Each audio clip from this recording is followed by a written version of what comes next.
In the past year or so, I've spoken about 5 times about various aspects of the psychedelic experience to audiences here and at Esalen and in Santa Barbara. And one of the things that is a personal interest of mine that stands out from the general background of the psychedelic experience is the way that it throws light on language.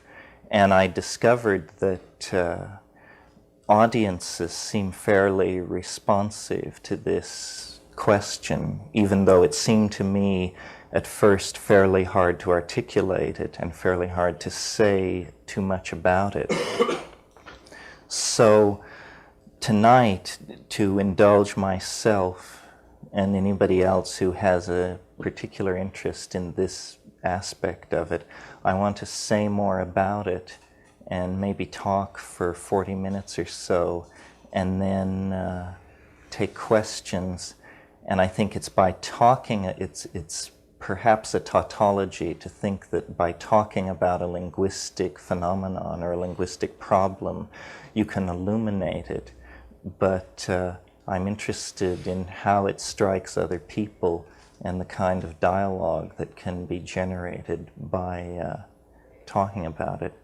First of all, to background what I'm saying a little bit, I recently ran across a very interesting analogy or metaphor that seemed useful to me, which was, it was a historical analogy saying that when civilizations come into crisis, they inevitably, one of their strategies for survival is to cast back to an earlier period of time, an earlier cultural ideal, and then to try to exemplify its values. And as the obvious example and the most recent phenomenon of this sort on any large scale is the Renaissance, in which the breakdown of medieval society and the rise of mercantilism generated a need to cast back into time for a set of values and then to realize them. And the period of time that was chosen was classical Greece and Rome. And so painting, sculpture, poetry reflected an effort to recapture classical values. What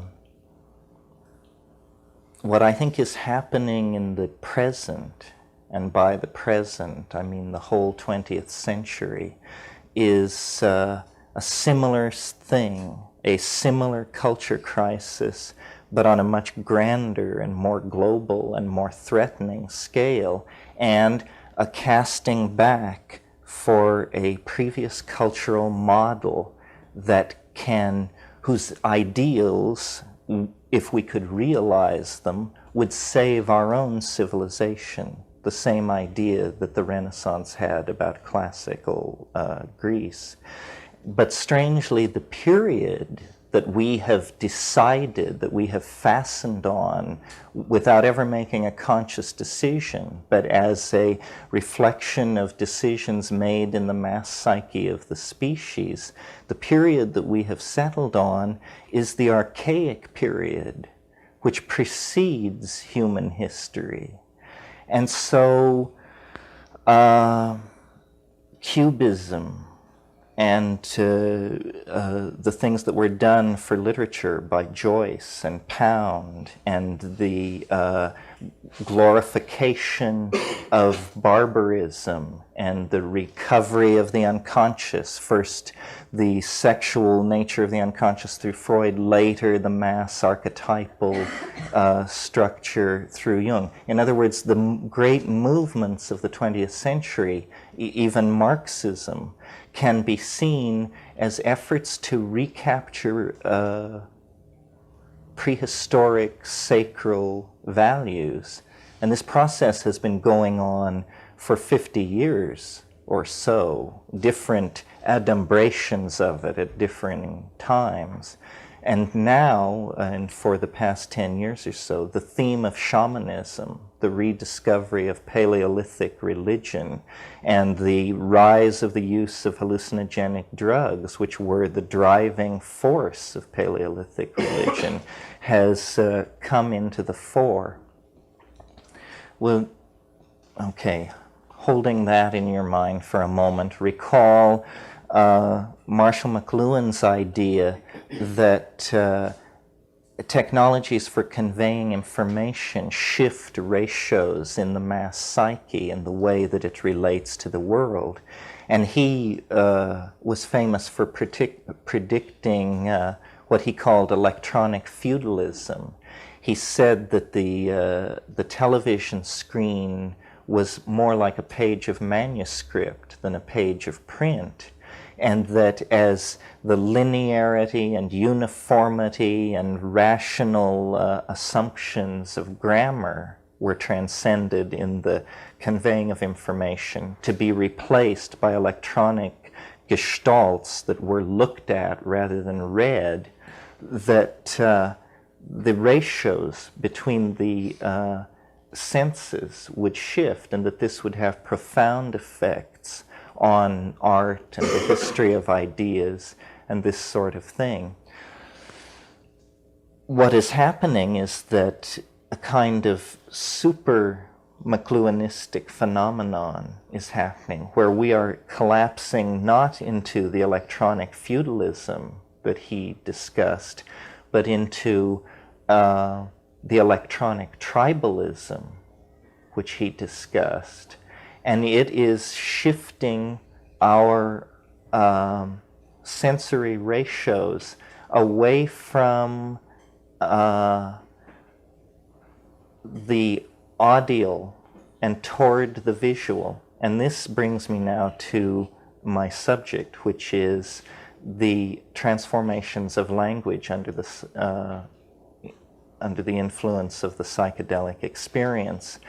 The fact that there is a spectrum of vocal and psychological and psychomental phenomena that range all the way from the recitation of learned material through freely formed speech and into these trance-like religious phenomena that go under the category glossolalia. And these things are experienced by the people who do them as having a varying relationship to the visual rather than the audio sense. We had a discussion a couple of nights ago with Ralph Abraham about when you are asked to conjure the idea of an orange, what is this idea made out of? When you close your eyes and think of an orange, is what you think of made of language, or is it made of light? And what you say in answer to this question, what does it say about you and your the way in which you're embedded in your culture? Under the influence of psilocybin, particularly, the language-forming centers are activated, and they are activated in tandem with the visual cortex, so that forms of synesthesia are experienced, which are linked, first of all, to sound, so that people singing control the fabric of hallucination through sound. And we found this to be true of ayahuasca in the Amazon, where definitely the shaman's use of voice controls the fabric, the visual fabric of what's going on. But there is yet another level to that phenomenon, which is with the addition of meaning, the control of the visual surface, the topology of meaning, if you will, rather than the ongoing decoding from a dictionary, is transcended. Meaning then is able also to work its adumbrations on this topological surface, and you see into well, there are different ways of cognizing it. The place where the Ursprach is coming from, the assembly language that lies behind all formalized or culturally validated languages. Wittgenstein called it the unspeakable. It's the place where explication cannot go almost by definition in order to avoid a tautology. Well, now it seemed to me that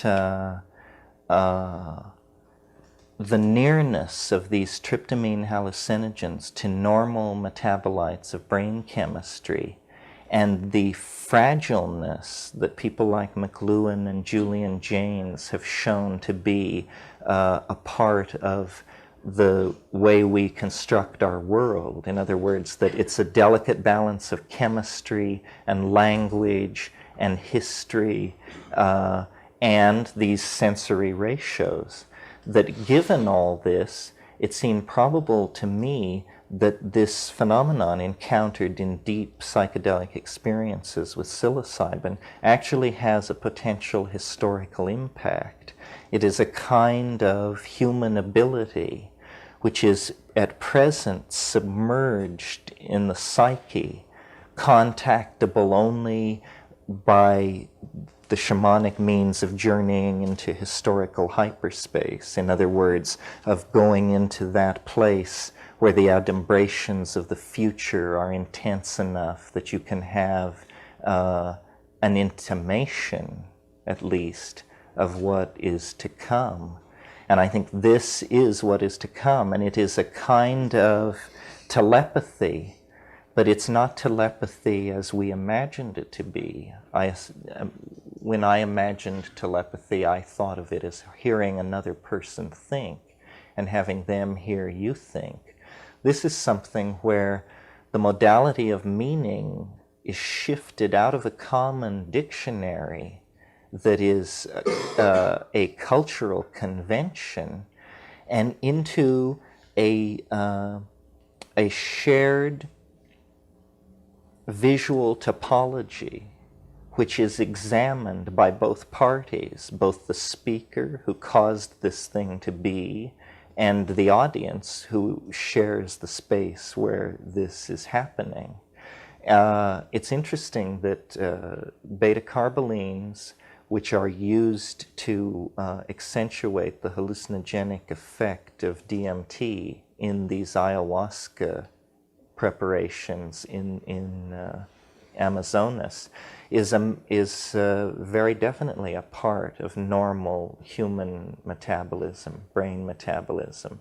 And the MAO inhibition that it's performing on DMT that is introduced from the outside is a mirror image of the kind of function that it's performing in the brain. So the shifting of these sensory ratios is causing language to become more visual.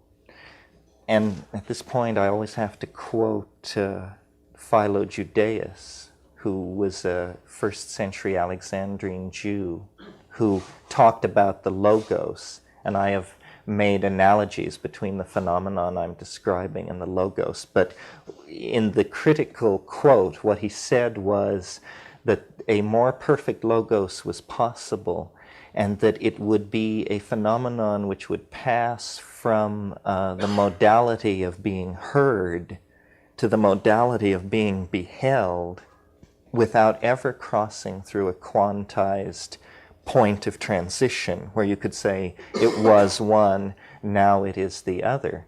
And I think the cultural shock waves that will be generated by the emergence of visible language will totally transform the culture to the point that the point beyond the end of history, the entry into hyperspace, the eschatological monad, all these religious or theological constructs about history are actually intuitions about language undergoing this transformation.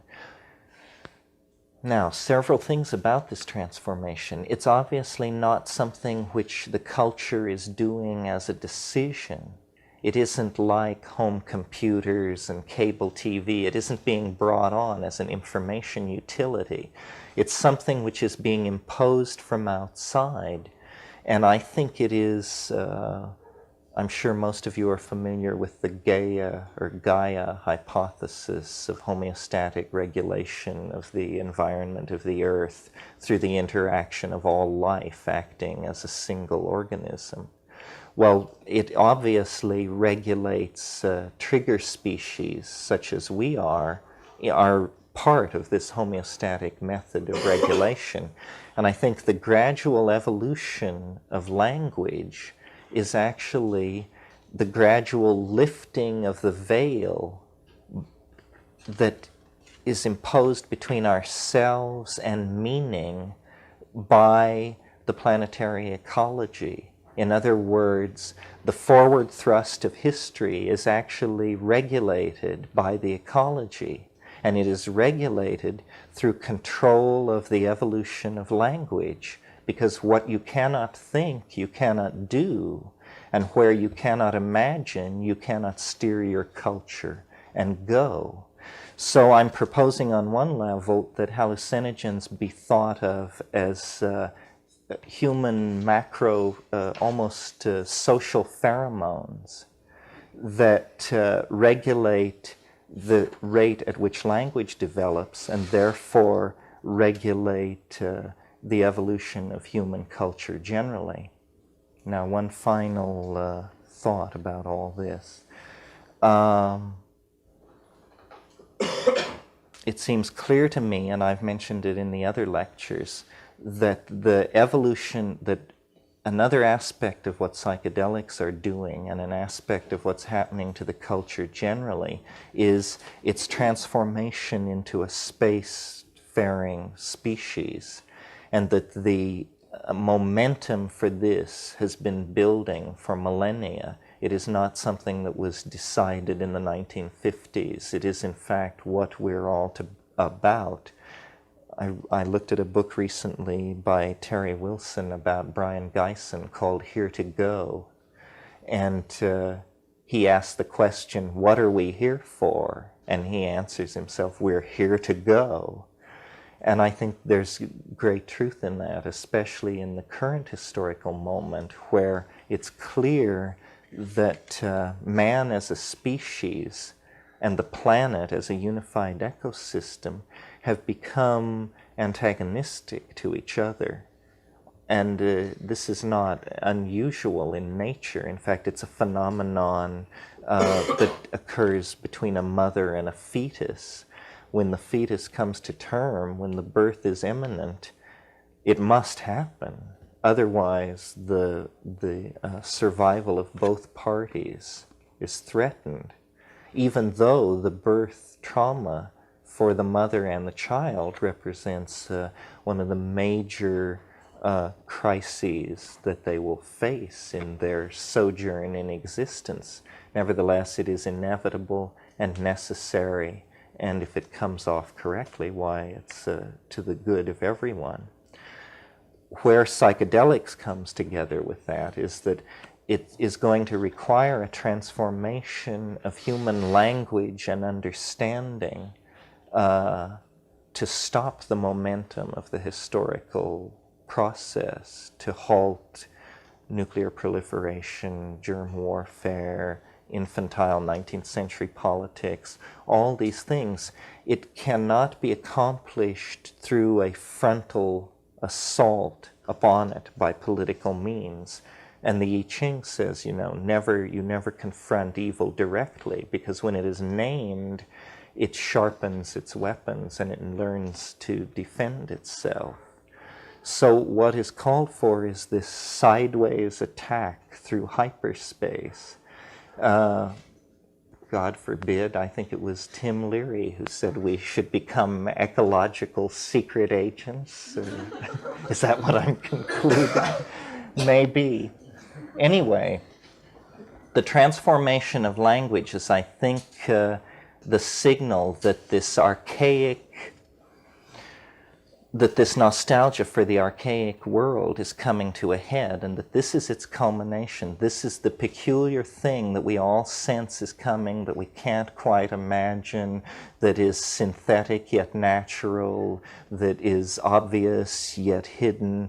And the interesting thing about it is that it emerges from an inner personal frontier. In other words, you're not going to hear this on the evening news.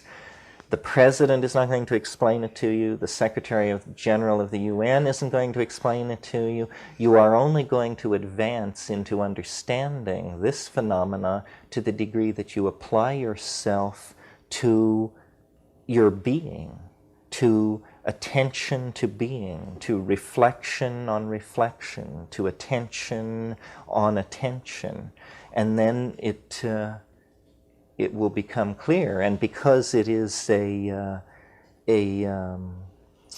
gradient of evolution, it doesn't come with the force of a revelation. It is something which is drawn out, almost in the same way that we move forward into time. This thing is drawn out. In fact, you could almost say that the act of history, or the fact of history, is a macro phenomenon that arises out of the microphysical fact of millions of people evolving their language. That is what causes the moving wavefront of historical becoming. So transformation of language through psychedelic drugs is a central factor of the evolution of the social matrix of the rest of the century. My brother is working on the theory, putting together the argument for the idea that actually human history has always been mediated by man's interaction with hallucinogenic drugs, and that this is the pheromonal regulator that links us to the rest of the ecology. And it's simply accidents of botany and alkaloid distribution and historiography that allowed a culture to arise in Europe, which was an area confined geographically and poor in psychedelic plants, so that the mystery was confined to places like Eleusis and peripheral cults like possibly the mushroom berserkers or agaricus, Amanita using cults in the Arctic regions. And because of those accidents of botany and geography, a culture was able to get loose from the tight constraints that the unconscious imposes. But nevertheless, that culture then was the Promethean culture, the Faustian culture, which claimed the energies which will then send the mind tribes to the stars. If it had not been for this historical episode, we would essentially be at the Amazonian level of culture, which is suspended in the hallucinogenic dream, but oblivious to the historical forces which are bearing down on that. And tribalism is a social form which can exist at any level of technology. It's a complete illusion to associate it with low levels of technology. It is probably, in fact, a form of social organization second only to the family in its ability to endure. So, this must seem very strange to some people and home ground to other people. Are there any questions at this point? Mary a taker. Yes.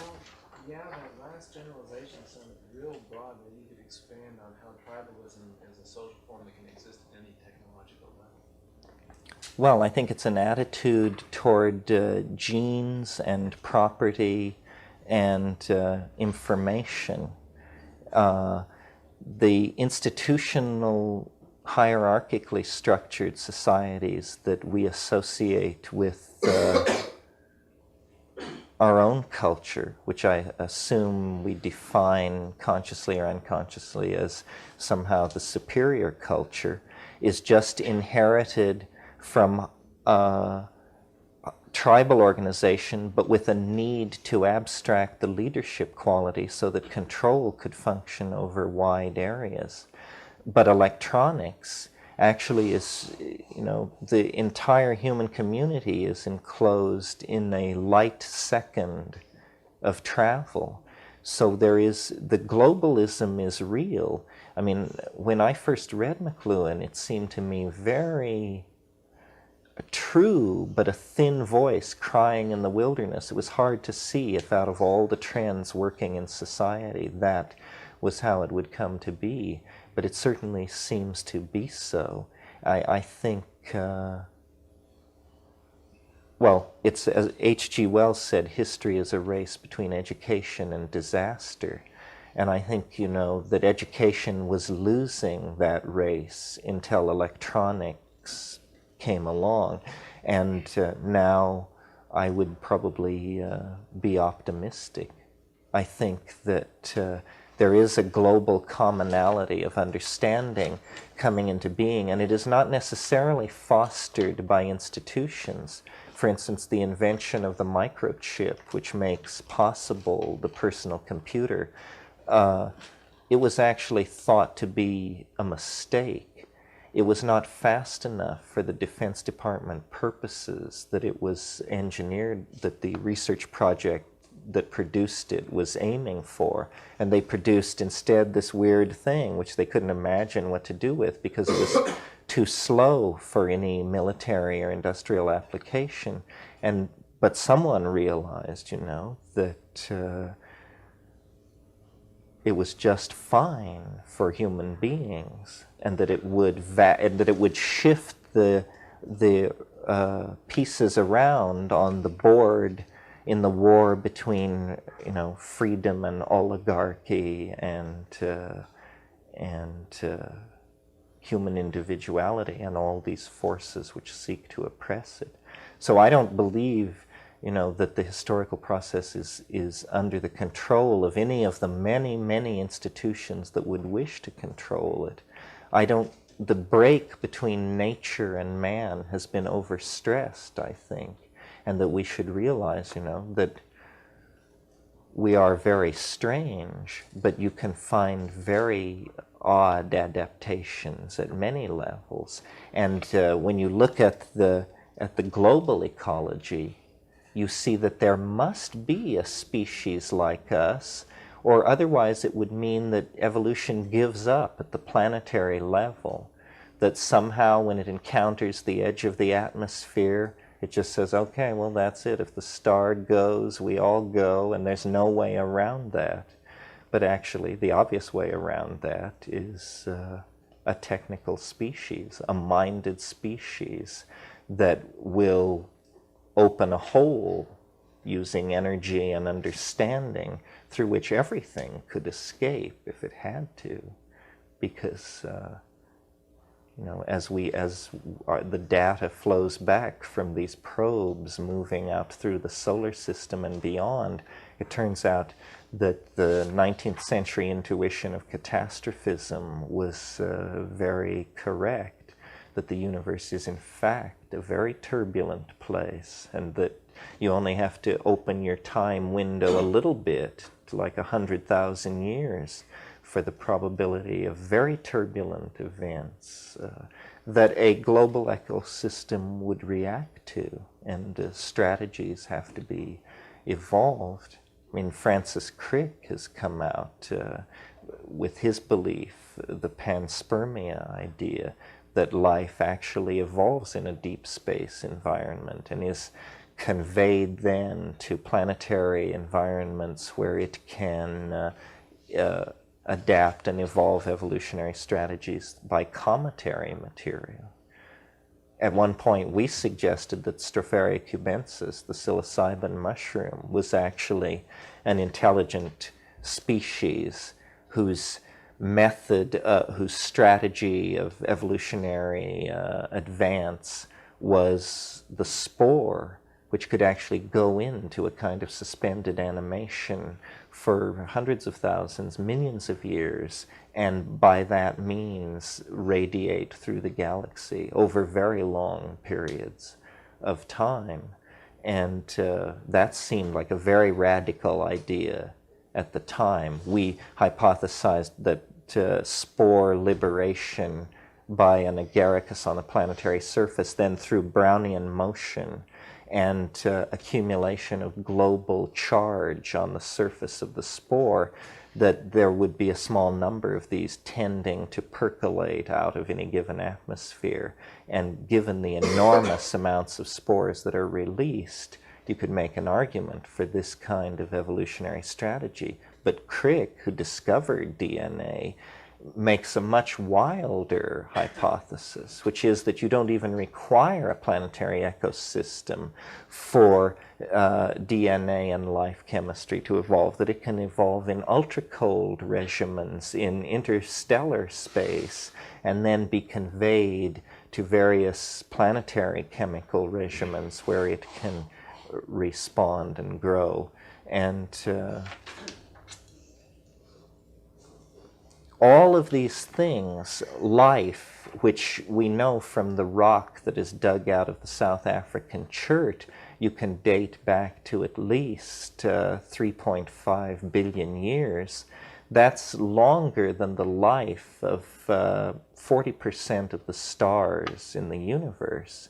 So life is not an ephemeral process in an entropic universe. Life is a process that has a duration that exceeds that of star life.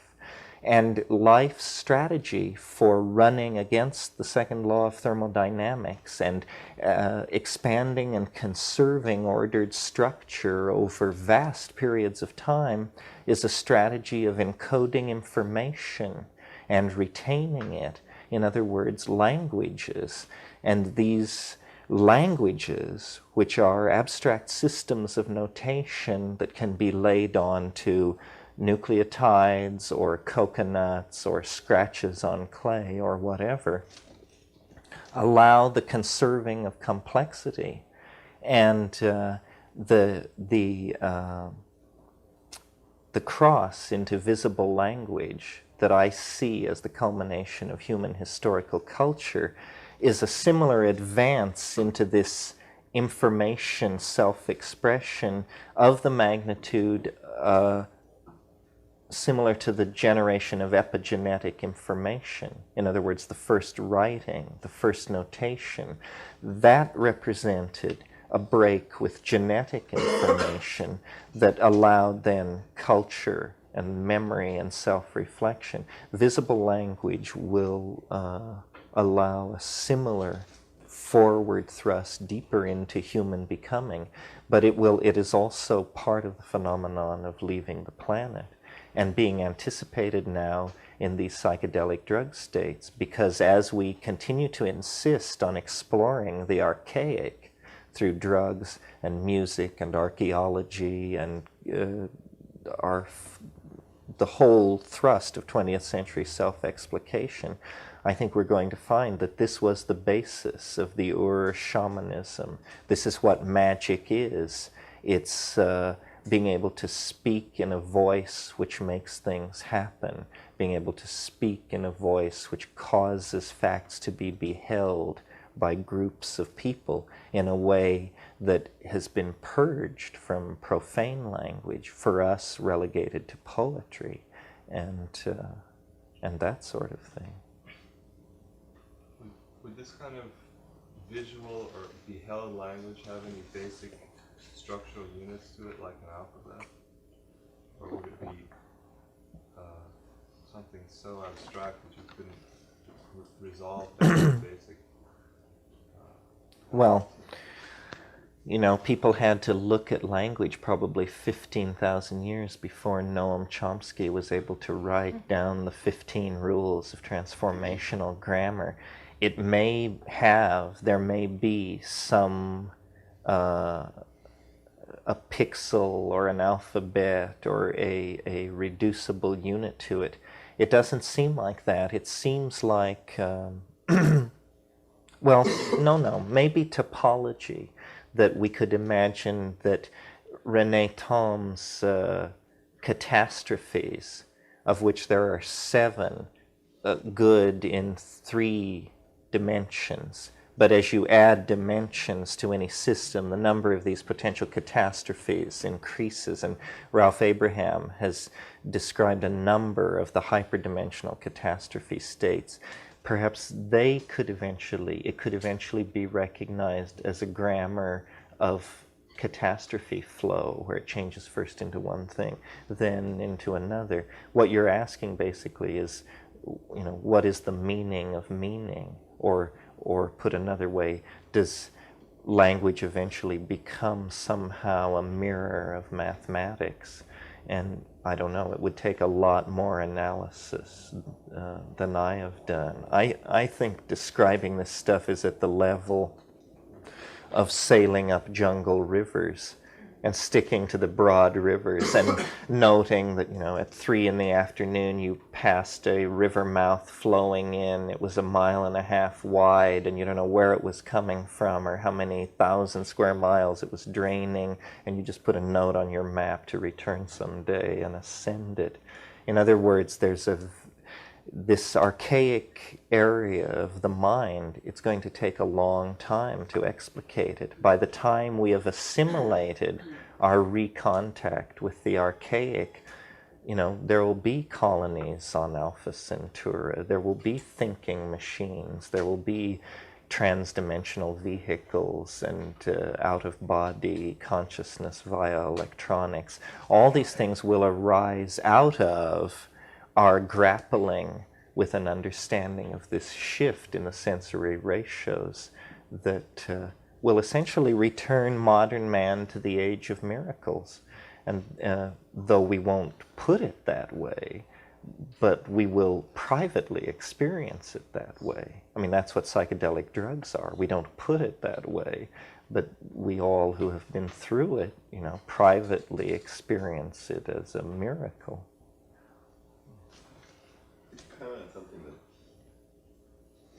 I've been devoting a fair amount of thought to lately and haven't gotten very far, and that's the conviction under certain experiences that you're getting information from deep within your psyche yourself, from deep within some sort of racial or human information. Sometimes what you talked about before, forward but yet human information, and then yet another experience that you are just willing to absolutely bet is not human information yet is coming into your brain or whatever. Many people talk about this. I'm just wondering if you'd share your thoughts on that division or any hypotheses, whether you feel that that's accurate, not accurate. Well, it seems as though there is a tuning mechanism that you must somehow, by trial and error, find how to twiddle this knob, and you move through these very concentrated areas of information. And some of it can be blindingly personal. Some of it appear to be movies of historical periods. Some of it appear to be conform to Jungian stuff. And then the alien part of it. And I don't know. I mean, this is the area I work in. I've held all kinds of opinions about this information and finally decided, that it's too early to say what it is.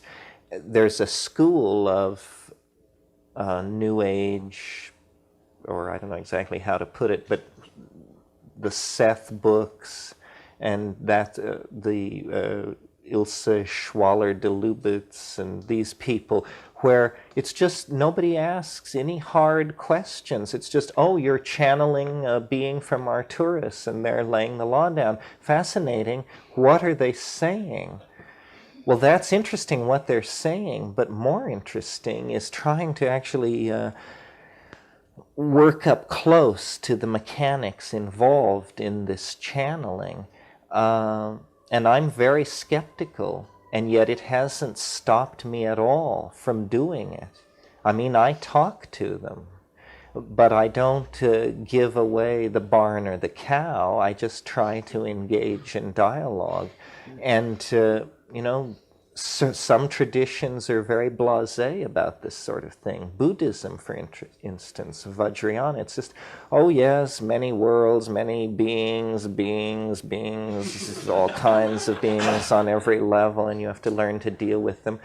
But that's well and good until you actually are dealing with these beings and go through like that wonderful moment in Rosemary's Baby where she says, my God, this is really happening. Well, there are those moments where you realize, you know, that this doesn't appear to be a hypostatization of discriminating intellect. It appears to be some kind of 8-armed schmiggy which is coming at you with all these implements. And I don't know, see, I think it's going to take a long time to sort this all out. And that in order to learn what we had to learn about matter to leave the planet, we had to really put ourselves through a head trip and close down the imagination, or deputize special people to be imaginative, who we called poets and then labeled irrelevant. It's going to now come upon us, and science is flowing into this area and beginning to recognize that it must have a romantic component. This is just the way of things. Ideas beget their opposites and then are subsumed by them. Did you want to say something else?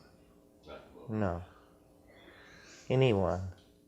Yes. Can you relate this in any way to some of the crises that have been occurring in the art world? The last end of art and that kind of stuff. Could all this be related to the crisis in art? Well, I don't know whether you mean the crisis since 1905 or 1975 or which. Take your pick. Well, I'm not. It's not exactly a crisis. Art. The goal of art is to be incomprehensible, or a portion of it has to be incomprehensible. I think these paintings at Lascaux and Altamira, which are now dated at 19,000 years old, when the first ones were discovered in the 1890s, they were thought to be 400 to 500 years old. And as it dawned on people what this was, and this was like 1905 to 1925, the abyss of time and history that opened up for people who were sensitive to it, the realization that, my God, people have been feeling what I've been feeling, thinking what I've been feeling for at least 20,000 years.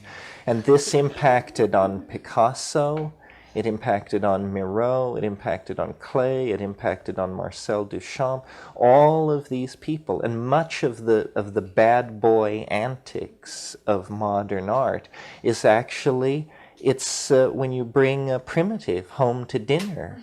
When the 19th Century Academy brings home a savage from the South Sea Island, Jarry with the cast of his penis, Marcel Duchamp insisting on wearing a toilet thing around his neck at certain formal occasions. They were, and for instance, in the current punk phenomenon of body painting, they would be perfectly at home in the mountains of New Guinea. People love to paint themselves. This was very big before the last ice age. And, if you believe heavy metal sets fashion, it looks like it's going to be very big in the next century. But a more serious answer to your question is, I think that the crisis is not, it depends.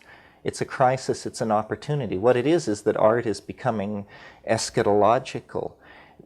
From Duccio on, from the close of the medieval period on, art was conceived of a series of self-transcending styles, moving toward various goals, which usually derive from the philosophy of the time, beginning, so that realism or mannerism, these various tendencies would be pursued.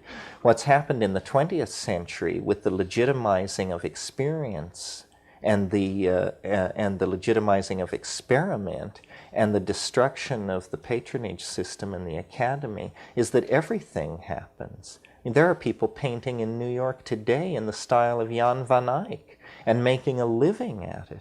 And there are also people doing all kinds of things, but it's very, very hard to pick out a new piece of art if by, I don't think, well, the art of the last 20 years has been art outside of time. Since the middle 60s, since William Wiley and funk and all that stuff began, it's impossible to date art objects. They can have been made any time in the last 20 years. This is what eschatological time will be like, a transcendence of style and people simply working in these various modes of self-expression which compete in a great atemporal carnival wherein, unfortunately, the values of the marketplace play too great a role, but no other way of mediating it has been found. Part of what's happened to art is that it's been transformed into an enormous industry that must produce objects to decorate the apartments of the affluent on all continents who want to, have art, be involved in art. But they don't have enough power to dictate style. They'll take whatever's put before them, which is very liberating for artists.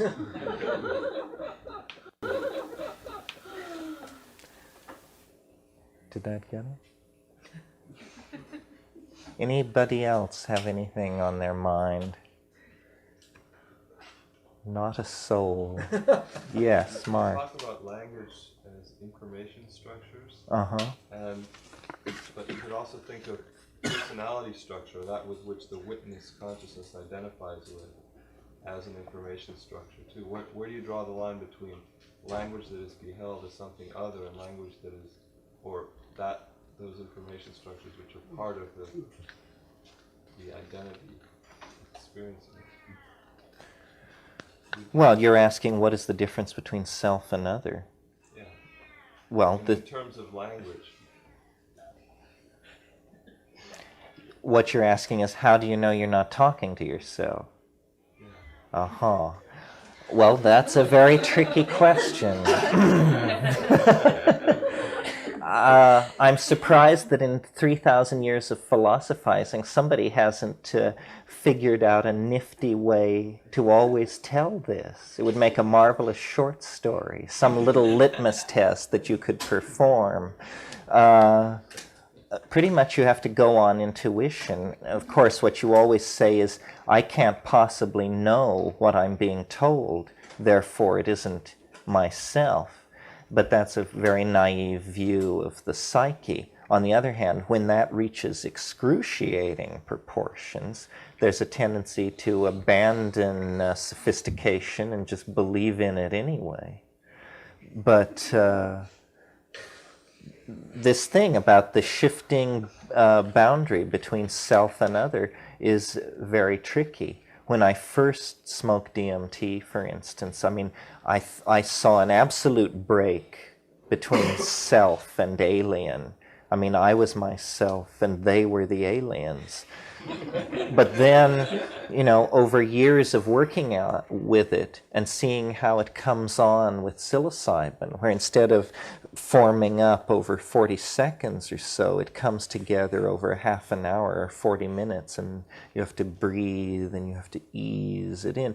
Then you see how, it is a kind of thing which emerges out of myself. It's like I pull a psychic plug and the opaque ink drains away, and there's this marvelous coral-like organism which I didn't think was a part of me, but perhaps all through life and death we keep discovering new organs capable of amazing things that we didn't know we had.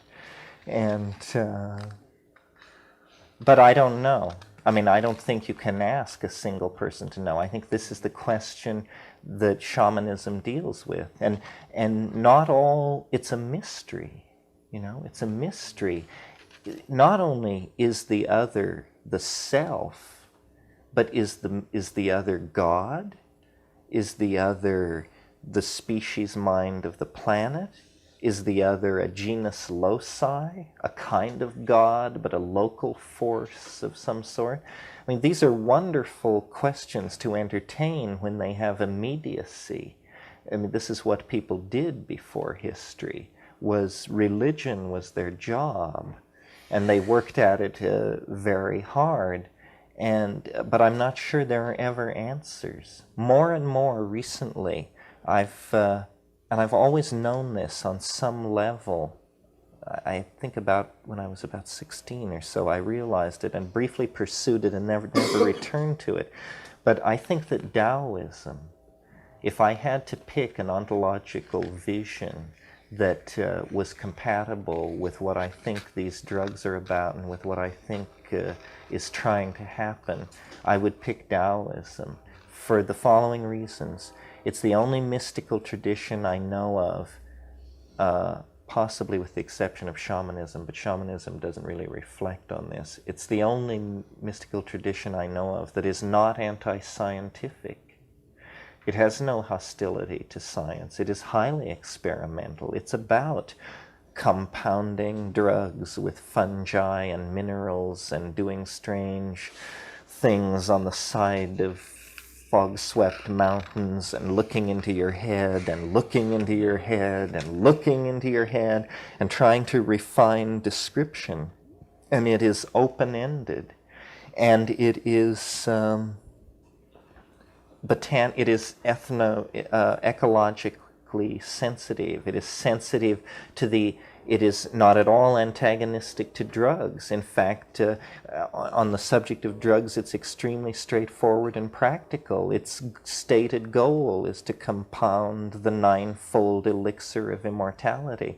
And then how you do this, various methods came and went through the ages. But its stress on technique, its stress on analysis, its stress on contemplation without method.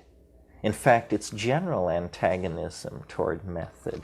All these things endear it to me a lot, and I think it's very compatible with the shamanic stance. In fact, we cannot, we are modern people, and even if you think of yourself as a practicing shaman, I don't think of myself that way. I think of myself as a shamanologist.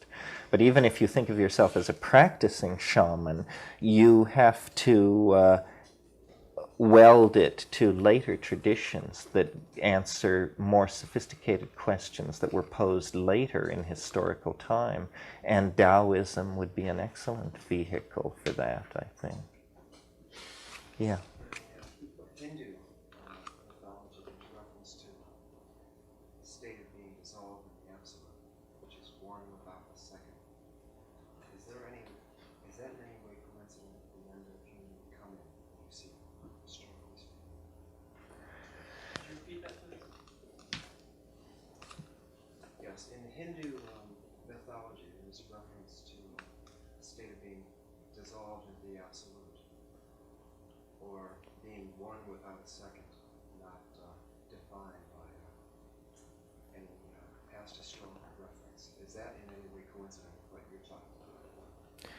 Yeah, I think it is. This one without a second caused me to think of Plotinus. One of his definitions of the mystical experience was he called it the flight of the alone to the alone, which mathematically adds up to the one without a second. As far as this end of history that seems to be appointed for history by Western religion, yes, it is like dissolution, the dissolution of the cosmos that goes on in Hindu cosmology. Hindu cosmology is a set of nested cycles, similar in structure to the set of nested cycles that I proposed for time in the invisible landscape. And I think we're running into one of those compression points, that everything that has been going on this planet for the last billion years has been a series of telescoping processes of ever accelerating intensity, connectivity, and momentum, leading finally to the generation of consciousness. A moment after that, historical civilization. A moment after that, modern science. And a moment after that, starflight. And it is just, a 10,000-year rush from monkeyhood to starflight, a geological moment, but historically a grand opera that has everybody on the edge of their seat, because if the ball is fumbled, that's all she wrote. And there's nothing that says that we must succeed, or at least we cannot assume that there's something which says that we must succeed. Even if we are the chosen target species of Gaia, Gaia may not have all fingers on the button. We don't know where our own power ends and begins, and where the power of the other begins and ends. And so we have to make our way carefully into these dimensions. Shamanism is thousands of years of accumulated information on how to navigate in these spaces. If we are becoming a shamanic society through the metaphor of spaceflight, we are going to have to recover this information, and there'll be some chills and spills along the way, I'm sure. Now, it seems to me that if you want to project into cycles of human becoming, you've got to have either all of the pieces together or some of the pieces together, or the pieces totally disarray. There are variables that are consistent with an overall evolutionary perspective that you can trace back to these different times and devise some kind of discursive element, which is then reified into some historical context. Well, About the invisible landscape, as you call it, which is synonymous with an apocalyptic vision, which is not traceable to any other period, which we must somehow be envisioned by some transformation of language, which we don't quite understand. are you asking why is it necessary, this implosion or concrescence of time? Why is that a necessary part of the theory? All I'm trying to get at is the particular nature of its beingness with reference to what we already know in terms of genetic structure Uh-huh. relating to the Greek goddess Gaia Uh-huh. and some other figment of mythological imagination. Just something to go for in terms of what predictable patterning we can divine out of collective unconsciousness that will create a living image, as the Thomas like to think. Are we still involved in an uncompleted Passover of Greek thinking, which is relevant to a complete scientific discourse? Well, maybe. Psychology of an event? Maybe. Groping in the cave.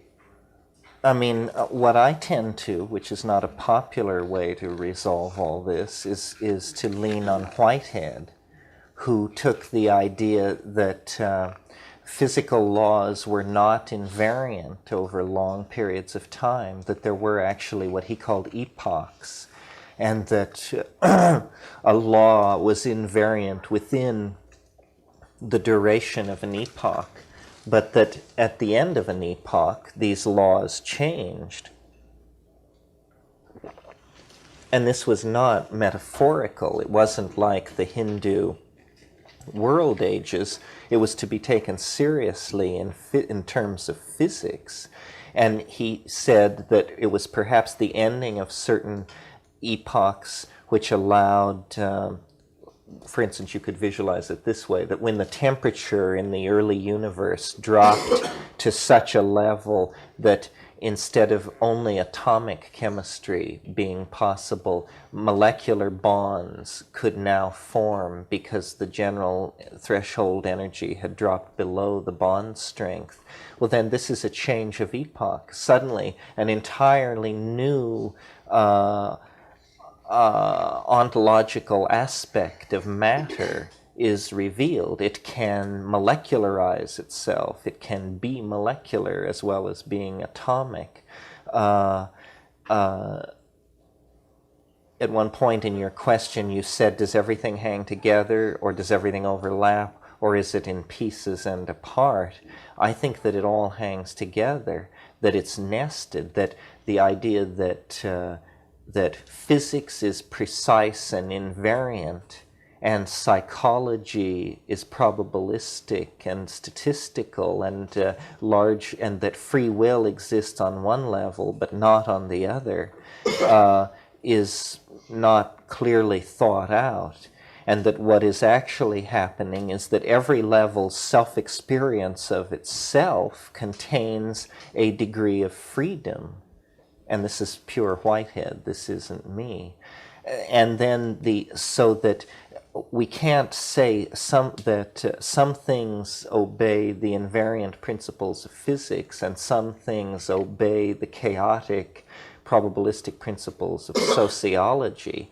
It's that there is if a precise mathematical model is possible of any phenomena, it should be possible to generalize it to all phenomena. And this explains the nestedness of time and the apparent determinism and free will at every level. I hope that answers the question. Are there any other questions? Queen, yeah. Yeah, Terence, I had a question. In the traditional use of substances that you've described, there's ritual around it. Right. And there's also intention generally from the shaman around healing and focus around hunting, real earthly kind of pursuits around survival. And that seems to ground the experience in many ways or provide a focus for it. When we do it by ourselves, sans ritual, sans this kind of language, sans this kind of training, we're prey to the whole deceptions of the mind. Right. And so my question to you is, what sort of critical inquiry do you personally use, or what kind of critical language do you personally use with these forms in front of you? How do you know guard against self-deception? You use the word critical analysis. What does that mean? Translate practically speaking. Well, it isn't so much in confrontation with the being that you have to have this critical analysis. In confrontation with the being, you act from the heart and in the moment, but it's later. It's what do we think about these things as we sit here now, relatively unstoned. And your question raises all kinds of issues. I said I didn't think anyone was a shaman, or that I thought of myself as a shamanologist. This is because a shaman is educated by other shamans, inculcated, chosen out, educated, and brought along. In our society, we have to do it all by ourselves. And, I've made a comparison to a man walking along the beach and coming upon a fully rigged sailboat, how likely, comparing the sailboat to the psychedelic drug, how likely is it that this man can learn to sail without killing himself? Where, it is no great matter to learn to sail if you learn from a sailor. So this is the first barrier that's posed for us, or was posed, I think, in the 60s, when there were a lot of casualties to psychedelics because it was assumed that everyone should do it. And so millions of people did. And actually, there are few societies where everyone does it. And those where that is the case, or where, for instance, all men do it, are not probably the most advanced shamanisms on the planet. So it's a kind of a profession. It's almost like clergy. It's to be deputized by the society as an ecstatic for the purpose of introducing back into society the material that comes from the mystical voyage for purposes of cultural renewal. The chief thing which grounds the shaman, at least in my practical experience with them, is the curing. And Merciliade insists on this, that the primary function of the shaman is to cure, and that all these other things go toward that. We all have to cure ourselves in the sense that is contained in the notion that a psychedelic drug is a deconditioning agent. Now, I don't think a psychedelic drug is particularly a deconditioning agent if you're Witoto or Bora or Muinani or something like that, and you take it. You don't then denounce being that and leave for Lima. But in our culture, psychedelics have had this effect of triggering a very fundamental questioning of values and intensifying alienation and creating alienated subclasses. This is a symptom of the general unhealthiness of the society, that you can't be psychedelic and be 100% of this society, that certain things seem to impose themselves in your way. So I don't think that there is any easy answer to your question. What we have over shaman is our wonderful electronic information retrieval systems. And the way that works is like this. You go to the Amazon and you're dealing with a tribe, and they say, we need this certain drug plant, and the secret word for it is so-and-so, and we'll go and get it. And they do, and they know more about that drug plant than you do by a long crack. But you ask them, did they know that the people 20 miles further up the river use a different plant called something else? And you know this because you read it in a Harvard Museum botanical leaflet, which tells you that, and they are astonished. You have this weird overview which they cannot conceive of. They are fully informed in a vertical fashion about one tradition, but you, by writing to Boston, Massachusetts and getting these leaflets and reading them, are more prepared to discuss the generalities of Amazon shamanism than most of the people you meet. And this is a great resource, not to be sneered at. There's a lot of information, and like, for instance, when you read Merciliade's Shamanism, the Archaic Techniques of Ecstasy, this is a global overview, and I'm not saying you know more than any one single shaman knows about shamanic ecstasy, but you have a certain kind of knowledge which prepares you, a generalized cosmology which prepares you. And these are the best maps that we have, so we have to make use of them. Ellen? Could you comment on how that issue relates to the more general one that seems to contain it, of the turning towards the archaic, the attempt to recapture or reintegrate the unconscious forces after a period of deliberately not being able to do so as a society, and how that's going to affect both individual and social change over the next visible historical horizon? Well, obviously, just on the surface of it, Freud in Civilization and Its Discontents made the point that sexuality is necessarily repressed for civilization to be possible. Sexuality is being redefined in this modern context, in an archaic context, so that it becomes more generalized. The romantic ideal gives place to a kind of tribal ideal. This is obviously happening and related to psychedelics and this effort to recapture the archaic.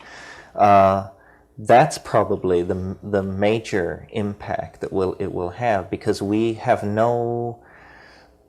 our hang-ups are all hung around the issues that sexuality posed for civilization and the various solutions that were found in various times, all of which were, or none of which were ever viable. This is what makes us feel sort of uncomfortable about ourselves, is there's never been a set of social rules that worked so well that most people weren't involved in trying to subvert them.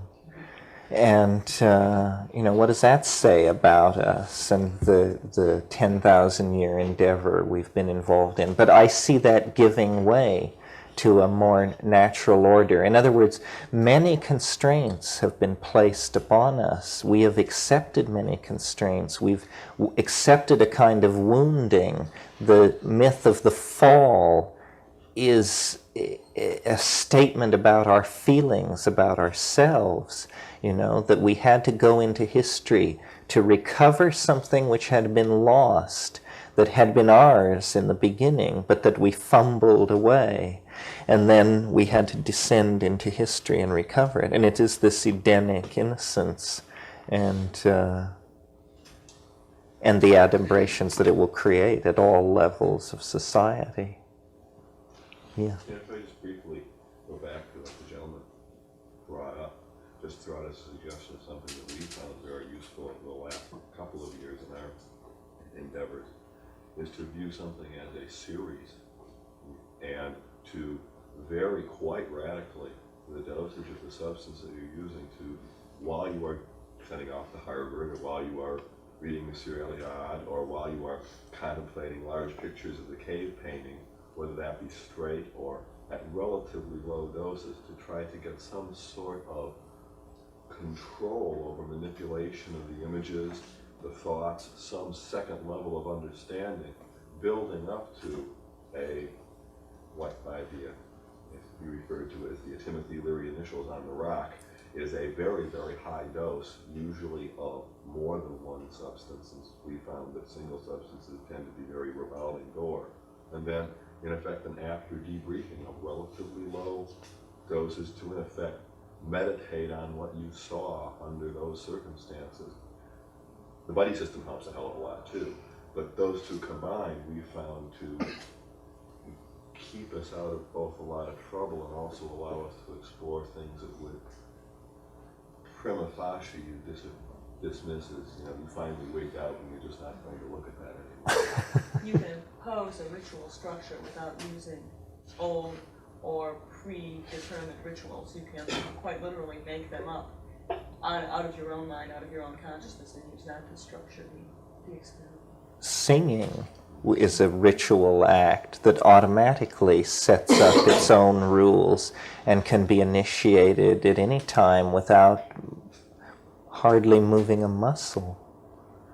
We were saying during the breakup here that it's possible to imagine a form of psychoanalysis where what you would do is simply urge people and go through with them learning as much about history as possible, so that there were no blank spots, so that their amnesia about their historical position was recovered as a way of treating neurosis, a way of actually, by locating people on the grid, by forcing them to find out who they really are in terms of all the other somebodies who have been around and all the other some places that preceded them. And I think that you can almost see that that is a recovery of the unconscious, that the history of man that you don't know is what your unconscious is made out of, just as the history of yourself that you don't know is what your personal unconscious is made out of. However, much of the history of man that you don't know can probably be found by going and reading a book on the subject. And this has a tremendous centering, a spiritual efficacy that all out of proportion to the act of studying history, which seems rather removed from everyday concerns. Anything else? Yeah, what about a development of a language of consciousness which we don't have, like Sanskrit's theoretically, or Maslow was playing around with words that would scientifically debates. Would you comment on that? Well, I think the I Ching is an effort, the most advanced effort to do something like that, but it's a language of Gestalt. And, I don't speak Japanese, but it's said of Japanese that nothing which is obvious is ever mentioned. Language is reserved for clarifying the unclear. So people are not saying, it's a hot day, isn't it, and that kind of stuff. They're reserving language.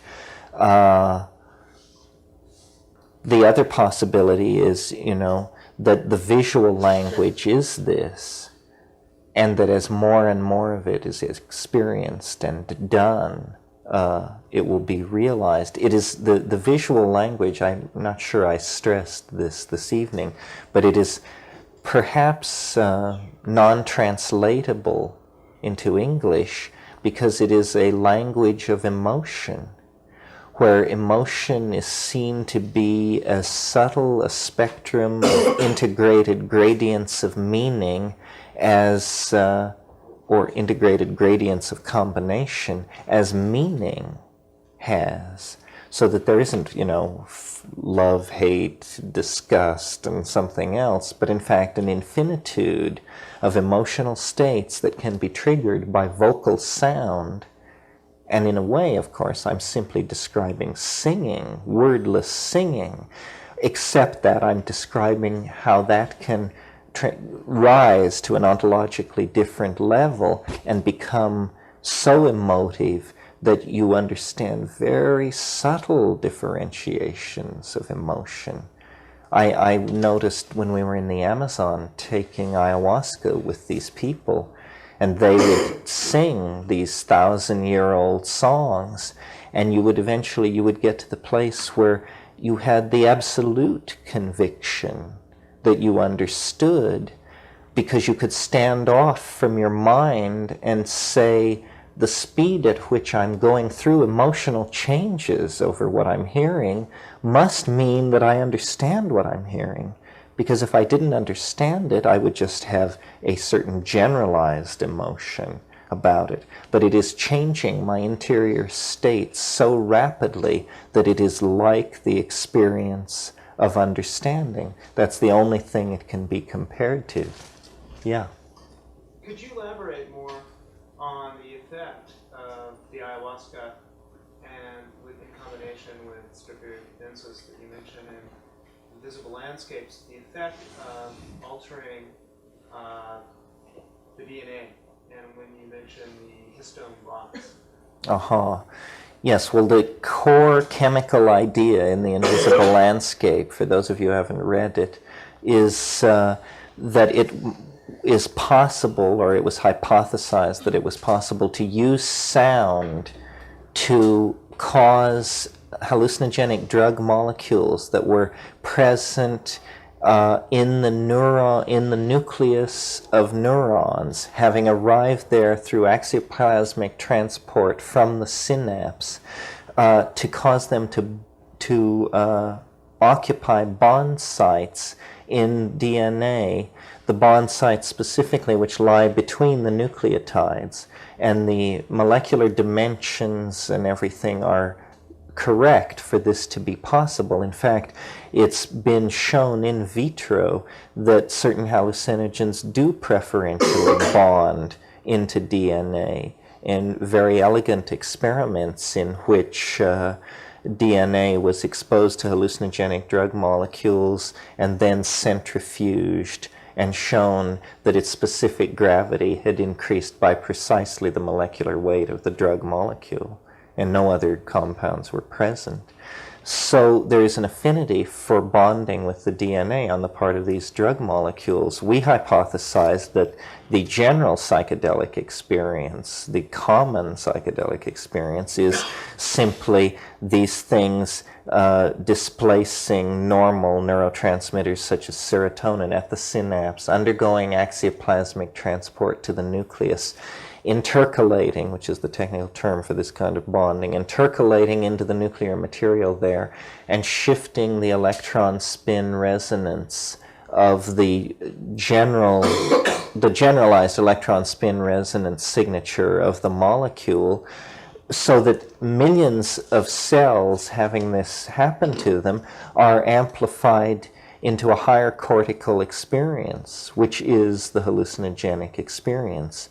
But in answer to your question, my brother went beyond this and hypothesized that you could intervene in this process, which would normally you would expect to be quenched in 4 to 6 hours, whatever the duration of the psychedelic drug was, that it would be possible to intervene in this process with vocally generated sound,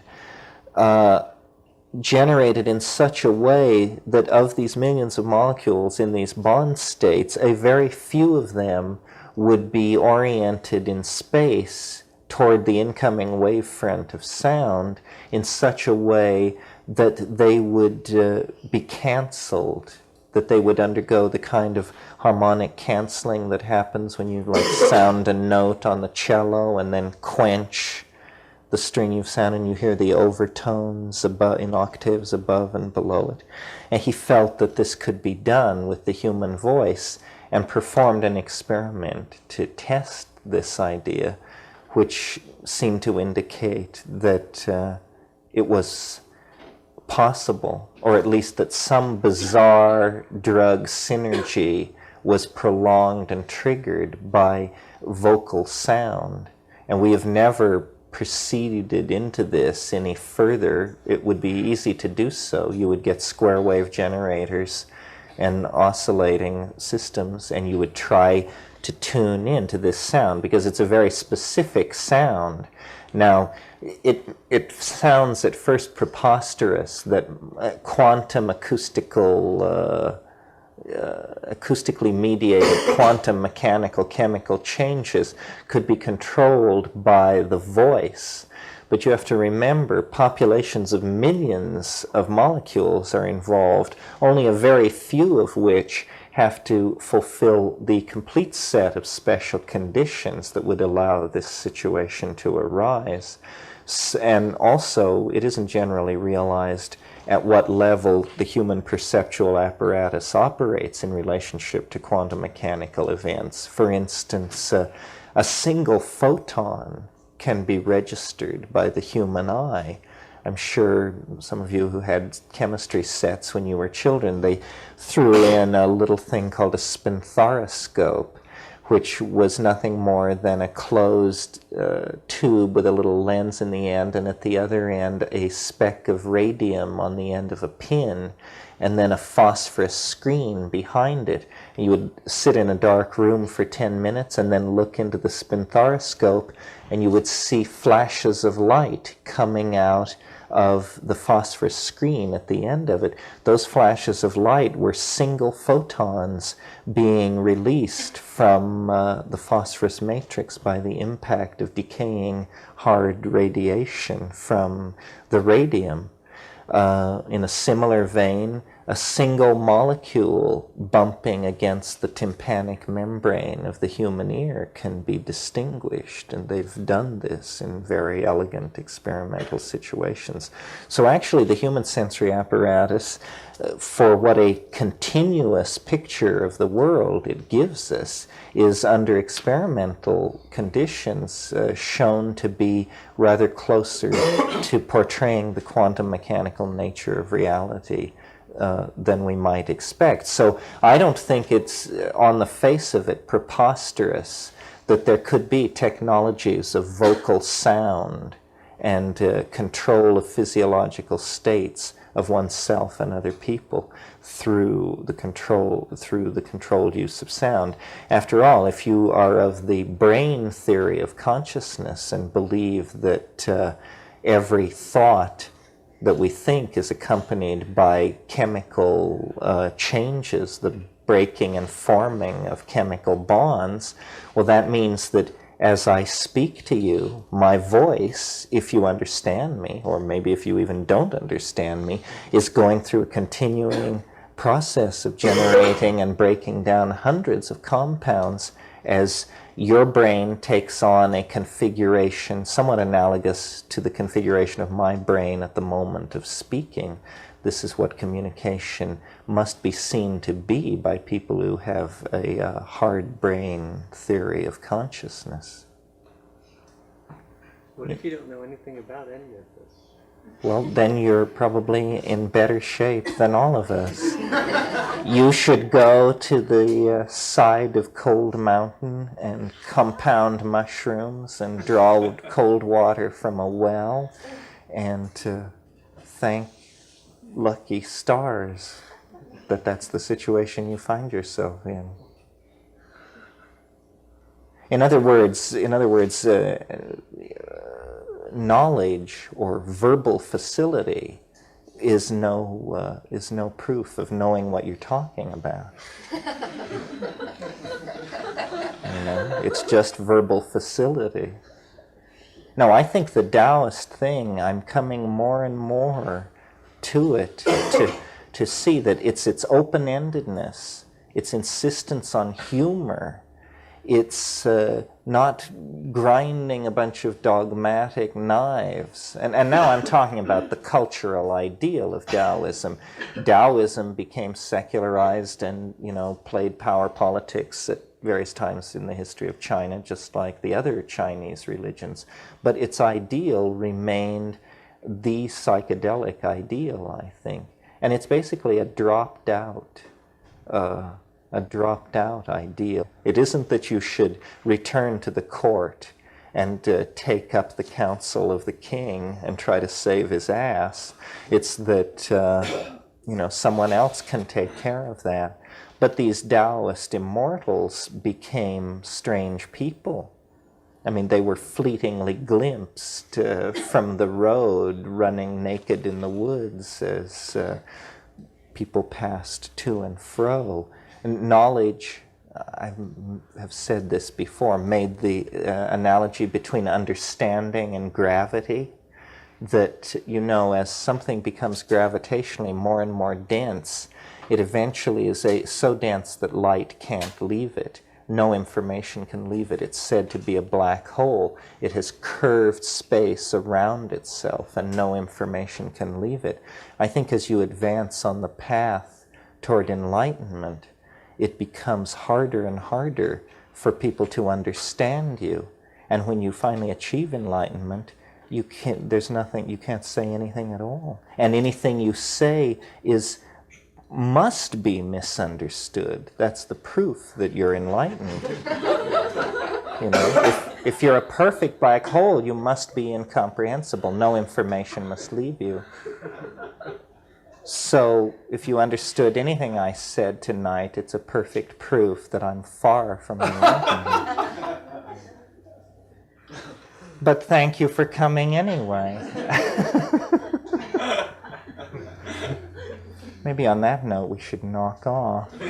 Is anyone burning? Good, then let's knock off.